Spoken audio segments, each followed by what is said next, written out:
Very good afternoon eighth class. So आज का हमारा टॉपिक है musical instruments. So we know that कि जो भी साउंड प्रोड्यूस होती है, हमने पहले भी ये चीज डिस्कस करी कि म्यूजिकल इंस्ट्रूमेंट में भी जो साउंड प्रोड्यूस होती है वो वाइब्रेशन से होती है, ठीक है basically. But we have different kinds of musical instrument, जैसे स्ट्रिंग्स वाले होते हैं, विंड वाले होते हैं, ठीक है। तो उन सब में जो है साउंड प्रोडक्शन कैसे होती है उसके बारे में हम बेसिकली आज डिस्कस करेंगे। So the first type of musical instrument that we have is stringed instrument. So in stringed instrument, music is produced by vibrating the strings. For example, आपका सितार ले लो, गिटार ले लो, या फिर वीणा ले लो, ठीक है। इनमें क्या होता है, स्ट्रिंग्स होती है पतली पतली। जब उन स्ट्रिंग्स को हम वाइब्रेट करते हैं in a certain frequency, not in a frequency but in certain way, कि किस तरह, कितना धीरे से हमें करना है, कितनी जोर से करना है और कितनी जल्दी करना है। तो इस तरह से जब हम उसे ऑपरेट करते हैं तो बहुत लाइक ब्यूटीफुल और मेलोडियस जो है साउंड्स प्रोड्यूस होती हैं।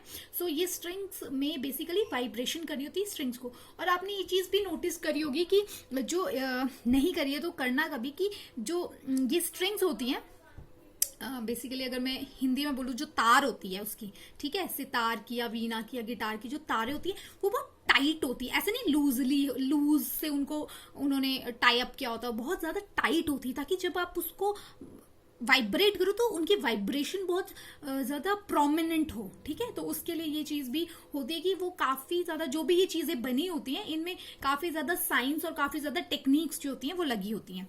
So these instruments also have hollow air chambers, which helps in increase the loudness of sound produced. So basically आपने गिटार में भी देखा होगा कि उसमें होल्स होते हैं और वो अंदर से बिल्कुल खाली होता है, ऐसे नहीं कि कुछ भरा हुआ होगा, खाली होगा, जिसकी वजह से जो साउंड प्रोडक्शन है वो लाउड हो, ठीक है। तो इसके लिए वो होल्स वगैरह उसमें होते हैं। तो this is about stringed instrument.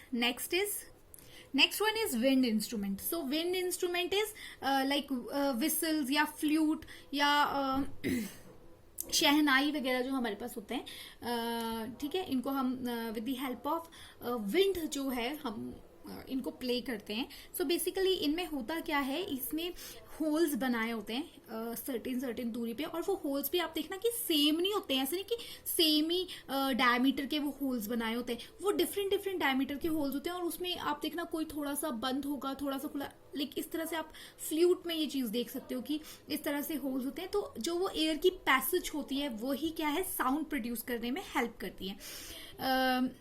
जो ये कॉलम्स ऑफ एयर होते हैं इनसाइड, ये कॉलम्स ऑफ एयर जो है जब हम एयर ब्लो करते हैं तो ये वाइब्रेट होते हैं, प्रोड्यूस करते हैं एक नोट।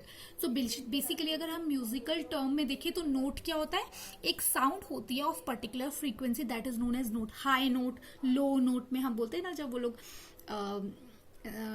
वो लोग अपना कुछ भी इंस्ट्रूमेंट प्ले करते हैं तो वो हाई नोट या लो नोट में उसको प्ले करते हैं। तो दैट इज कि एक पर्टिकुलर फ्रीक्वेंसी में उसको प्ले करना।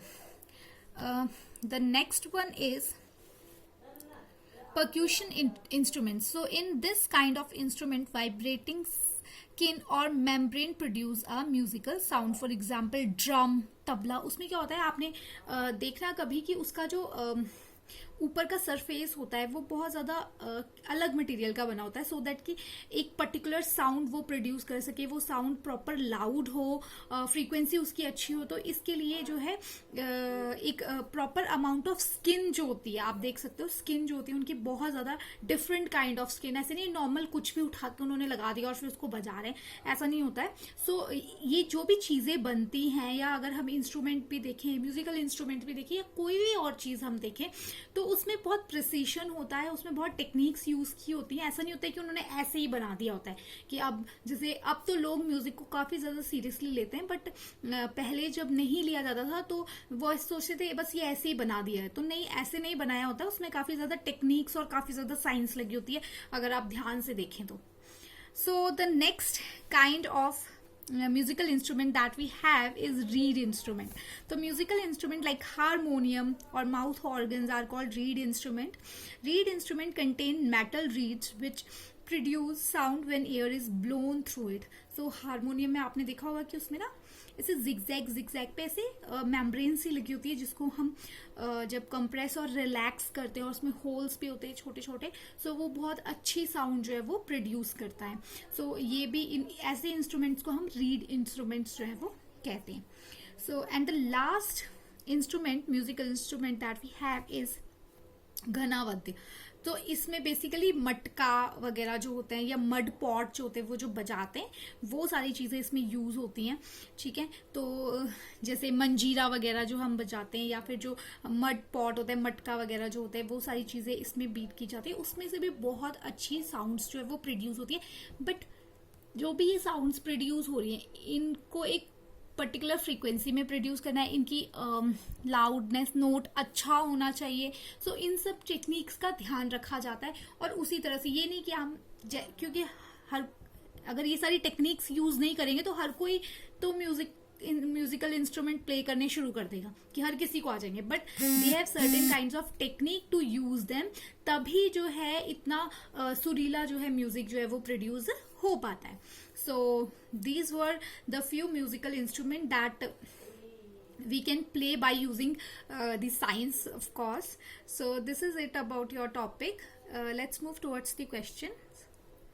So the very first question that you have is, what are string instruments? Next is, what is a note?